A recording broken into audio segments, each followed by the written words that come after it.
বিশ্বকাপের প্রস্তুতি অংশ হিসাবে জুন মাসে মাঠে নামছে বর্তমান চ্যাম্পিয়ন আর্জেন্টিনা। লিওনেল মেসিদের সামনে রয়েছে টানা দুটি আন্তর্জাতিক প্রীতি ম্যাচ, যেখানে প্রথমে তাদের প্রতিপক্ষ হবে হন্ডুরাস এবং এরপর মুখোমুখি হবে আইসল্যান্ডের। আর্জেন্টিনার প্রথম ম্যাচটি অনুষ্ঠিত হবে 7 জুন বাংলাদেশ সময় সকাল 6টায়। এই ম্যাচে তারা লড়বে হন্ডুরাসের বিপক্ষে। সাম্প্রতিক সময়ে দুর্দান্ত ফর্মে থাকা আর্জেন্টিনা টানা জয় নিয়ে মাঠে নামবে, ফলে ম্যাচটি ঘিরে সমর্থকদের আগ্রহ অনেক বেশি। এরপর আর্জেন্টিনা তাদের দ্বিতীয় প্রীতি ম্যাচ খেলবে 10 জুন বাংলাদেশ সময় সকাল 6টা 30 মিনিটে।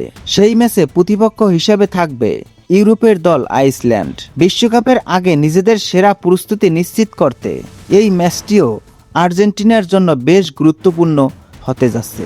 তাই আর্জেন্টিনা সমর্থকদের জন্য আগামী কয়েকটি দিন হতে যাচ্ছে দারুণ উত্তেজনাপূর্ণ। এখন দেখার বিষয় হন্ডুরাস ও আইসল্যান্ডের বিপক্ষে কেমন পারফরমেন্স দেখিয়ে বিশ্বকাপের মঞ্চে নিজেদের প্রস্তুতি বার্তা দেয় স্কালোনির শিষ্যরা।